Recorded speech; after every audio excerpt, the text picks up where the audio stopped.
Welcome to our channel. నమస్కారం. లక్ష్మీ పార్వతిని రామారావు గారికి పరిచయం చేసిన సీనియర్ టీడీపీ నాయకులు విజయభాస్కర్ గారు మనతో పాటు ఉన్నారు. ఆయన అడిగి లక్ష్మీ పార్వతిని రామారావు గారికి పరిచయం చేయాల్సిన అవసరం ఎందుకు వచ్చింది, ఏ సందర్భంలో పరిచయం చేశారు, పరిచయం చేసిన తర్వాత జరిగిన పరిణామాలు ఏంటి తెలుసుకునే ప్రయత్నం చేద్దాం. నమస్తే సార్. నమస్కారం.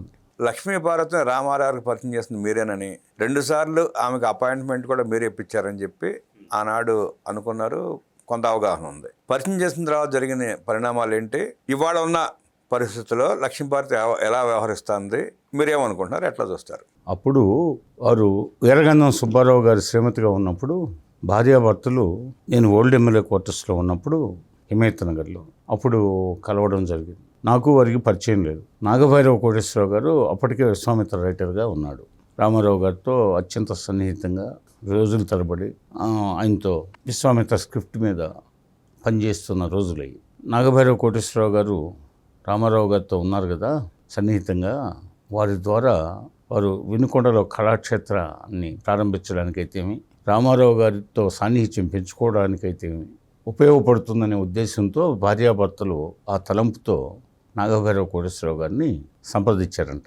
అయితే ఆయన వస్తానన్న డేట్కి రాలేక పోయానని చెప్పేసి వాళ్ళకి చెప్పారు. వారేమో ఆ ఇంటర్వ్యూ ఇప్పిస్తానన్న డేట్కి హైదరాబాద్ చేరుకున్నారు. అప్పుడు వాళ్ళు ఫోన్ చేస్తే నేను జ్వరగ్రస్తుడిగా ఉన్నాను, అందువల్ల రాలేకపోయాను. అక్కడ విజయభాస్కర్ గారు అని ఉన్నారు ఓల్డ్ ఎమ్మెల్యే క్వార్టర్స్లో, ఫలానా చోటు ఉంటారు, అక్కడికి వెళ్ళి మీరు కలవండి, వారు ఇంటర్వ్యూ ఇప్పిస్తారని చెప్పినట్టుగా చెప్పారు వాళ్ళు. అప్పుడు ఆ సందర్భంగా నేను నాగభైరవ కోటేశ్వరరావు గారి మీద ఉన్న గౌరవభావంతో వారికి ఇంటర్వ్యూ అరేంజ్ చేయడం జరిగింది. ఆ తర్వాత నేను వారికి ఇంటర్వ్యూ ఇప్పించాను, కానీ నేను వాళ్ళతో కలిసి లోనకెళ్ళలేదు. మీరు వెళ్ళలేదు, కానీ మచ్చపడటానికి తొలి కారణం మీరే అయ్యారు.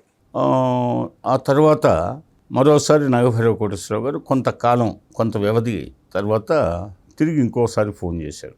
కొంత గ్యాప్ తర్వాత నేను ఇంకోసారి వాళ్ళని ఎన్టీఆర్ గారికి కలపాలనే ప్రయత్నం చేస్తున్నాను, కానీ నేను మోషన్స్ అయ్యి రాలేకపోతున్నాను, చీరాడలో ఉన్నాను, మరొకసారి ఏమనుకోకుండా వాళ్ళకి ఇంటర్వ్యూ అరేంజ్ చేయని చెప్పాడు. తిరిగి రెండోసారి అరేంజ్ చేశాను. నేను అరేంజ్ చేయడమే కానీ ఎప్పుడూ వాళ్ళతో కలిసి లోనకెళ్ళలేదు. అదే నాకు ఆ నాగభైరవ కోటేశ్వరరావు గారు నా దగ్గరికి పంపిస్తే ఓల్డ్ ఎమ్మెల్యే క్వార్టర్స్కి ఆ సందర్భంగా మాత్రమే ఆయన మీద ఉన్న గౌరవంతో వీళ్ళకి ఇంటర్వ్యూ ఇప్పించడం జరిగింది. ఆ తర్వాత ఆమె రామారావు గారు అర్థంగా మారుతుందని, రాష్ట్ర రాజకీయాలలో సంక్షోభం సృష్టిస్తుందని నేను అంత దూరం ఆలోచించలేదు. తొలిసారి మీకు పరిచయం అయినప్పుడు మాట్లాడే ఉంటారు కదా, మీరు అపాయింట్మెంట్ ఇప్పించినప్పుడు ఆమె వ్యవహారాలు ఎట్లా కనిపించింది మీకు? నాకు ఇద్దరు భార్యాభర్తలులో వీరగంధం సుబ్బారావు గారు చాలా సాఫ్ట్గా ఉండేవాడు, పెద్ద మనిషిగా అనిపించేవాడు. ఈమె కాస్త చురుగ్గా ఈ వ్యవహార శైలి ఉండేది. సరే, వాళ్ళు ఏదో వినుకొండలో ఆ కళాక్షేత్రం ప్రారంభోత్సవం, అదేవిధంగా ఇంకా ఏమన్నా విషయాలు మాట్లాడుకోవడానికి ఏమో ఆమె అప్పటికి నర్సరావుపేటలో లెక్చరర్గా ఉన్నది. ఆ తర్వాత కొన్నాళ్ళ తర్వాత ఆమె రామారావు గారికి ఒక వేసవిలో మేజర్ చంద్రకాంత్ ఫంక్షన్లో బహిరంగ సభలో రామారావు గారికి ఆమె శ్రీమతిగా మారింది అనేది నేను ఒంగోలులో ఆ సమయంలో ఒక మిత్రుడు మారేళ్ల వివేకానందని ఒంగోలు మార్కెట్ కమిటీ చైర్మన్గా చేశాడు. వారి ఇంటి దగ్గర ఉన్నప్పుడు హఠాత్తుగా ఈ వార్త మేము వినాల్సి వచ్చింది. మేజర్ చంద్రకాంత్ అంటే తొందరలోనే, కొద్ది కాలంలోనే అక్కడ దాకా వచ్చింది వ్యవహారం. వచ్చింది. 89లో రామారావు గారి గవర్నమెంట్ పడిపోయిన తర్వాత 94 డిసెంబర్లో మరలా ఎన్నికలు జరిగేంత వరకు ఆయన మధ్యలో కొంత నేషనల్ ఫ్రంట్ చైర్మన్గా ఇంకా లేడు. అప్పటికి నేషనల్ ఫ్రంట్ కూడా క్షీణదశ. 91, 92లో పరిచయం చేశారా, ఇంకా ముందేనా? 89లో పరిచయం చేశారు. 89. మేజర్ చంద్రకాంత్ 93 అనుకుంటా, 92. అంతే.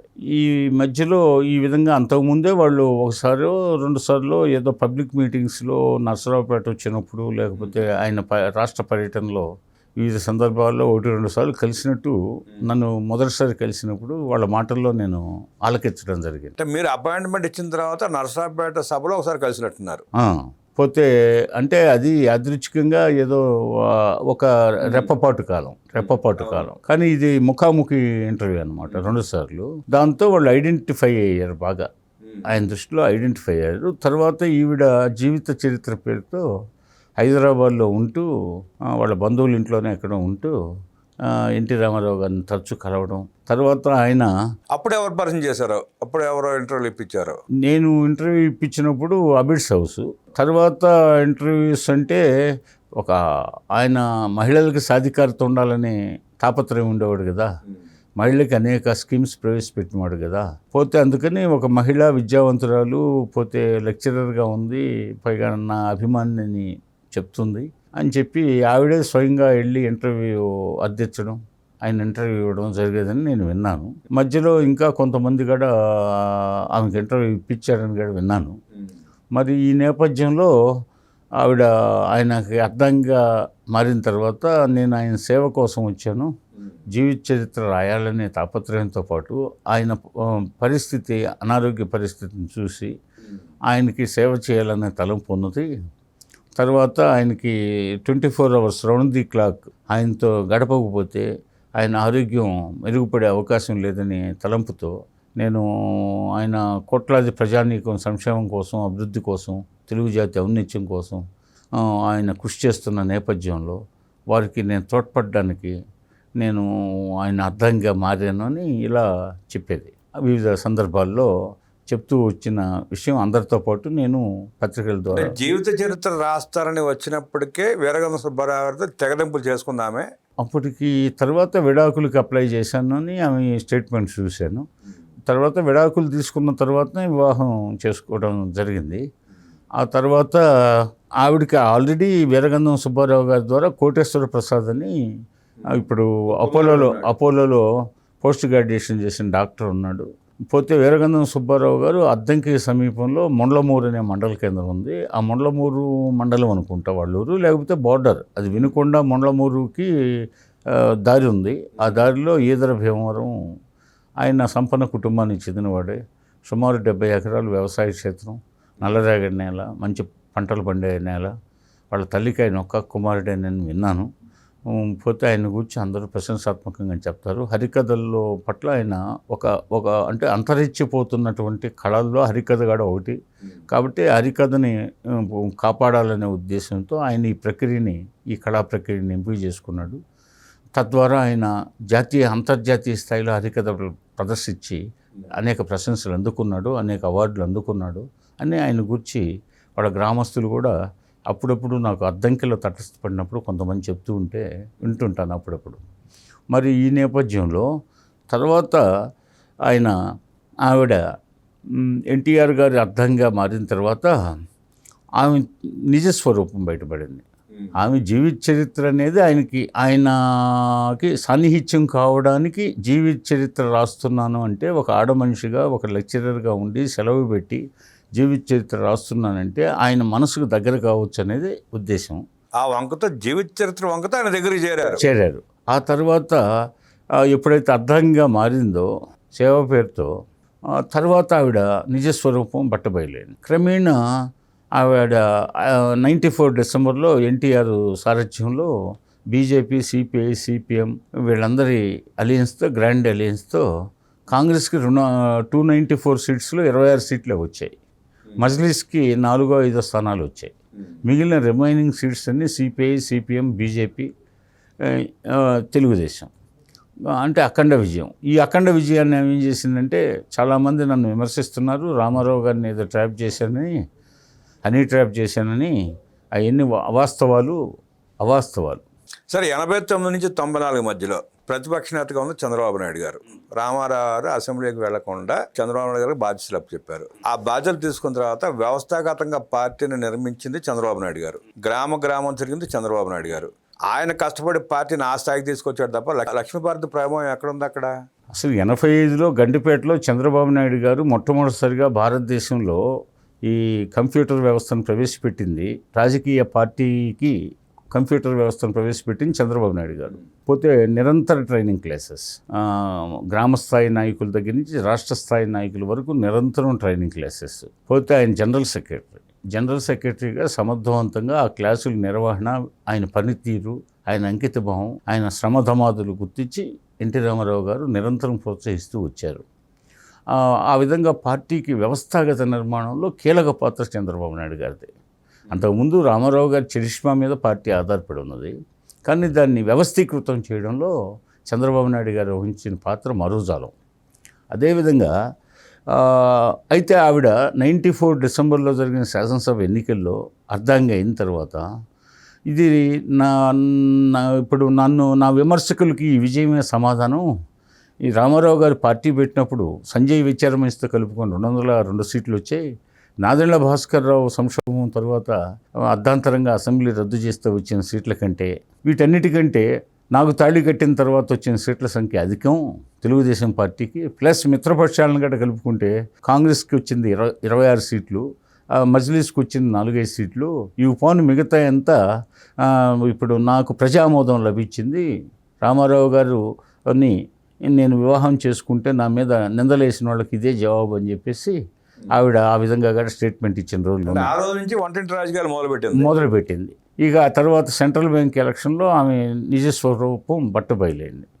అనేక జిల్లాలకి ఆమె సీల్డ్ కవర్లు పంపించి తన మనుషుల్ని వీళ్ళని అనౌన్స్ చేయమని అబ్జర్వర్స్ని పంపించింది. అక్కడి నుంచి పార్టీలో సంక్షోభం స్టార్ట్ అయింది. పైగా ఎన్నికల సమయంలో కూడా 94లో డిసెంబర్లో జరిగిన శాసనసభ ఎన్నికల సందర్భంగా ఆవిడ అప్పటికే తెర వెనుక రాజకీయాలు చేస్తున్న ఆవిడ ప్రత్యక్షంగా జోక్యం స్టార్ట్ చేసింది. ఆ స్టార్ట్ చేసినప్పుడు ఉదాహరణకి నన్ను రామారావు గారు ఆ సందర్భంగా ఒక ప్రకాశం జిల్లాలో ఒక 2 అసెంబ్లీ నియోజకవర్గాలు ఈ సందర్భంగా ఉదాహరిస్తాను. ఒంగోలుకి హరికథలు చెప్పడానికి పోయినప్పుడు ఆవిడ పోతంశెట్టి రామకృష్ణని వాళ్ళ ఇంటి దగ్గర బస చేసేది తన మాజీ భర్త వీరగంధం సుబ్బారావు గారితో కలిసి. ఎవరైతే హరికథలు చెప్పడానికి పోయినప్పుడు ఒంగోలులో బస ఏర్పాటు చేశారో వారు పార్టీలో లేరు, పార్టీ కార్యకర్త కాదు, ఆయన సివిల్ కాంట్రాక్టులు చేసుకునేవాడు, మెడికల్ షాప్ కూడా ఉండేదని విన్నాను. వారి పేరు ఎమ్మెల్యే అభ్యర్థిగా ఆమె సెలెక్ట్ చేసింది. దానికి డాక్టర్ దగ్గుపాటి వెంకటేశ్వరరావు గారు తీవ్రంగా ఆక్షేపించాడు. అక్కడ అది వాళ్ళిద్దరి మధ్య చాలా ఈ ఉద్రిక్త వాతావరణం నెలకొంది అభ్యర్థిని నిర్ణయించే విషయంలో. అదేవిధంగా చీరాల్లో ఆమె డాక్టర్ సజ్జా చంద్రమౌళిని సెలెక్ట్ చేసింది. ఆయన అప్పటికే మాజీ శాసనసభ్యుడు, వృద్ధాప్యంలో ఉన్నాడు. పోతే అక్కడ ఈ 2 విషయాల్లో డాక్టర్ దగ్గుపాటి వెంకటేశ్వరరావు గారు ఆవిడ మధ్య తీవ్ర విభేదాలు నెలకొన్నాయి. అంటే విభేదాలు మొదలైంది మొదట దగ్గుపాటి వెంకటేశ్వరరావుతోనే మొదలైంది. ఆ తర్వాత అక్కడ ఆ పరిస్థితి గమనించిన ఎన్టీ రామారావు గారు సడన్గా నన్ను కావల్లో ఉంటే పిలిపించాడు. చీరాల, ఒంగోలు అభ్యర్థుల్ని సెలెక్ట్ చేయాలా, అందుకు నిన్ను పిలిపించాను, సంతకం నాది, సెలక్షన్ నీది అని చెప్పాడు. అప్పుడు నేను వెళ్ళి ఒంగోలుకు పోయి కార్యకర్తల మీటింగ్ పెట్టడం జరిగింది. అదేవిధంగా చీరాల గడ్డ సంప్రదించడం జరిగింది. ఈ 2 నియోజకవర్గాల నుంచి నేను పంపించిన పేరు ఈదర హరిబాబు పేరు. పోతే రెండో పేరు వచ్చేసి ఇక్కడ చీరాల్లో డాక్టర్ పాలేటి రామారావు గారి పేరు. వీళ్ళిద్దరినే రామారావు గారు సెలెక్ట్ చేశారు basing on that observers report అని చెప్పి ఆయన ఆ విధంగా అక్కడ ఆ వివాదం సద్దుమణిగింది. అదేవిధంగా సెంట్రల్ బ్యాంక్ ఎలక్షన్స్లో అంటే శాసనసభ ఎన్నికల్లో అన్ని జిల్లాల్లో ఆమె జోక్యం మితిమీరిపోయిన పరిస్థితి ఉంది. ఇంకా జిల్లాల వారీగా 23 జిల్లాలు ఉమ్మడి రాష్ట్రంలో చెప్పుకుంటూ పోతే మన వీడియో చాలా అధిక సమయం పడుతుంది. కాబట్టి నేను క్లుప్తంగా అర్థమయ్యేదానికి నేను 2 అసెంబ్లీ నియోజకవర్గాల పరిస్థితి, ఆమె జోక్యం అది మీ దృష్టికి తెచ్చాను. అదేవిధంగా సెంట్రల్ బ్యాంక్ ఎలక్షన్లో సుడిగుణం ఏర్పడింది, తీవ్ర రూపం దాల్చింది. అదేవిధంగా రామారావు గారు ఢిల్లీ నేషనల్ ఫ్రంట్ మీటింగ్కి పోయినప్పుడు అక్కడ జాతీయ నాయకులతో కలిసిన సందర్భంలో ఈమె యాక్టింగ్ ఎక్కువ చేసింది. రామారావు గారికి చేతులు కాళ్ళు పనిచేస్తున్నాయి, కాకపోతే వయోభారం, హెవీ షుగరు, బీపీ వీటన్నిటి వల్ల మధ్యలో ప్రయాణ బడలిక, పోతే మీటింగులతో అలసిపోయి కొంత నీరసంగా కనిపించినా ఆయన ఆహారం ఆయన తినగలడు. కానీ ఈవిడేం చేసింది, ఆ డిన్నర్స్ లంచ్ సమయాల్లో ఈవిడ గోరుముద్దలు తినిపిస్తూ రామారావు గారి పక్కన ఈమె నేషనల్ మీడియాని కవర్ చేశాడు. ఈ విధంగా ఆమె రామారావు గారిని కలుసుకునే దగ్గర నుంచి రాజకీయ ఆధిక్యత సాధించాలనే తపన దాకా ఈమె అడుగడుగున నటనతోనే ఈమె ప్రయాణం సాగింది. ఈ నేపథ్యంలో పైగా మీరు ఇంతకుముందు నాతో మనం వీడియో స్టార్ట్ చేసే ముందు ప్రస్తావించారు రాజశేఖర రెడ్డి గారు. అప్పుడు రాజశేఖర రెడ్డి గారితో కూడా ఈవిడ మంతనాలు సాగించేదని, అంటే అప్పట్లో జరిగిన ప్రచారం ఏంటంటే తెలుగుదేశం పార్టీని అంతమొందించాలంటే ఎవరో ఒకళ్ళని సెకండ్ని పంపించాలి, ఆ సెకండ్ లక్ష్మీపార్వతి అయితే బాగుంటుందనే ఉద్దేశంతో రాజశేఖర రెడ్డి ఆమెను అక్కడ ప్రవేశపెట్టాడన్న ప్రచారం బాగా జరిగింది. అవునవును. అంటే మధ్యయుగాల నాడు రాజుల కాలంలో ప్రత్యర్థి రాజు బలవంతుడైతే ఆ రాజుని ఆ రాజ్యాన్ని చేజిక్కించుకోవాలంటే, ఆ రాజుని నిర్బంధించాలంటే, ఆ రాజుని లేకపోతే మనకు అనుకూలంగా మార్చుకోవాలంటే మరి విషకన్యలను ప్రయోగించేవాళ్ళు. అలా ప్రయోగించాడని చెప్పేసి జనం వేణోళ్ళ అనుకుంటుంటే మనం విన్న సందర్భాలు ఉన్నాయి. మీరు అన్నది వాస్తవమే. అప్పట్లో ఎక్కువగా ఈ వార్త హల్చల్ చేసింది. అదేవిధంగా ఆ తర్వాత జరిగిన పరిణామాల్లో 94 డిసెంబర్లో అఖండ విజయం సాధించిన తర్వాత 95లో కొద్ది కాలం ఆగస్టు 31 దాకా ఆ 8 మాసాల వ్యవధిలో ఈవిడ జోక్యం నానాటికి తీవ్ర రూపం దాల్చింది. మున్సిపల్ చైర్మన్ ఎన్నిక వచ్చేటప్పుడు పతాక స్థాయి జరిగింది. మధ్యలో మున్సిపల్ ఎన్నికలు జరిగాయి, ఇంకా పతాక స్థాయికి చేరింది. అన్ని సీల్డ్ కవర్లో పంపిస్తుంది. పోతే అంటే ఆ టైంలో ఇంద్రారెడ్డి, స్వర్గీయ ఇంద్రారెడ్డి మాటలు బాగా వినేది, ఆయన పక్కన కూర్చుని ఈవిడితో చెప్పించేవాడు అన్న ప్రచారం కూడా ఉంది. ఇంద్రారెడ్డి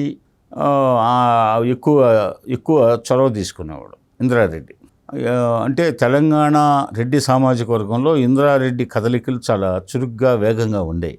తెలంగాణ రెడ్డి సామాజిక వర్గం కాకుండా రాజశేఖర రెడ్డి కూడా సన్నిహితుడని, ఆయన కూడా రాజశేఖర రెడ్డి కలిపిన పావే అని చెప్పి కూడా ప్రచారం ఉంది ఆ రోజుల్లో. అవును, అందుకనే కదా సవిత ఆయన మరణానంతరం రాజశేఖర రెడ్డి ముఖ్యమంత్రి అయిన తర్వాత వారి శ్రీమతి సవితారెడ్డిని, ఆమె వంటింటిగా పరిమితమైన ఆమెని, సాధారణ గృహిణిగా ఉన్నామని తీసుకొచ్చి హోంమంత్రి పదవి ఇచ్చేసి చెల్లెమ్మని అక్కడి నుంచి చెల్లెమ్మ నియోజకవర్గం నుంచే చేవెళ్ళ